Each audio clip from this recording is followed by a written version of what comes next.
Moi, au départ, la première chose que j'ai vue ici, avant de voir l'hôtel de ville, c'est la verrière de Marcel Ferron, qui est un truc extrêmement important, puis c'est une dame extrêmement importante, puis pourtant, si on demande à n'importe qui est Marcel Ferron, il y a peu de gens qui savent c'est qui, mais c'est une des premières femmes automatistes du Québec. Puis pour moi, le projet devait sortir de cette verrière-là, devait en quelque sorte faire un hommage à cette grande dame de la modernité québécoise.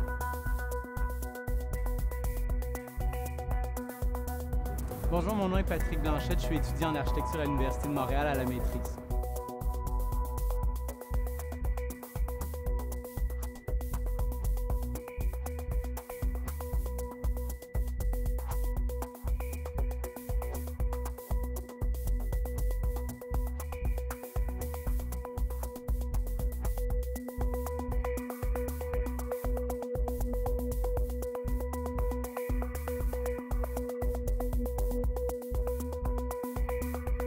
En titre 48, au départ, c'était pour proposer un projet que les gens pourraient s'approprier totalement, que les gens pourraient faire leur propre définition de ma proposition architecturale.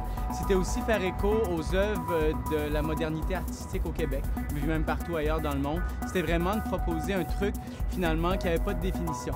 Puis 48 faisait écho au Refus global, nécessairement, qui a été publié cette année-là, une année qui est marquante pour le Québec d'aujourd'hui.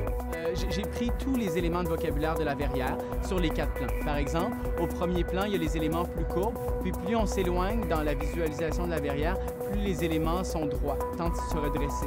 Donc, j'ai, avec ces éléments-là, créé une nouvelle phrase qui cherche à reprendre le mouvement que Marcel Ferron avait fait, c'est-à-dire d'une forme courbe qui cherche à s'ouvrir et se refermer du même coup. Au départ, j'ai dû répertorier ces formes-là. Il y avait 25 formes. Puis il y avait une profondeur aussi dans son œuvre. Les formes se superposent les unes sur les autres et elle traite ces objets-là comme des éléments opaques et non comme des éléments transparents, en opposition à tout ce qu'elle a fait en peinture avant.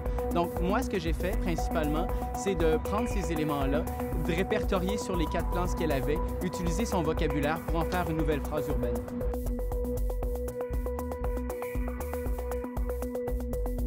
On parle des éléments de squelette qui sont unifiés à la fin avec une peau, dans cette volonté d'unification, et qui prennent en charge les 3 îlots. Donc, j'ai au départ une place publique qui devient une place publique avec paroi, un espace public qui est couvert, données qu'on ne retrouve pas du tout à Montréal, puis pourtant, avec notre climat, ça serait quelque chose d'assez important de penser justement à comment utiliser nos espaces l'hiver, et un espace bâti qui est en relation avec le Palais des Congrès, qui est à l'autre limite du site. Et de cette façon, on peut avoir plusieurs activités qui étaient en lien avec le quartier environnant, puis qui pouvaient amener un foisonnement d'idées dans ce secteur-là. J'ai abordé ce concours d'idées-là de la façon qu'on aborde un concours d'idées, c'est-à-dire on n'a pas besoin de se soucier de la méthode constructive pour porter le projet à résolution. Je pense que les aspects sociaux étaient plus importants. Comment, à Montréal, on doit générer une place publique, comment on doit traiter le Champ de Mars, sans nécessairement penser, bon, la matérialité, des fois, peut être à la base d'un concept, mais ici, ça a été abstrait. Du même coup, j'ai abstrait plusieurs données, la matérialité, j'ai abstrait la façon qu'on allait construire l'objet. Mais au moins, on avait un nouvel objet sur le site qui pouvait vraiment représenter les besoins actuels qu'on avait.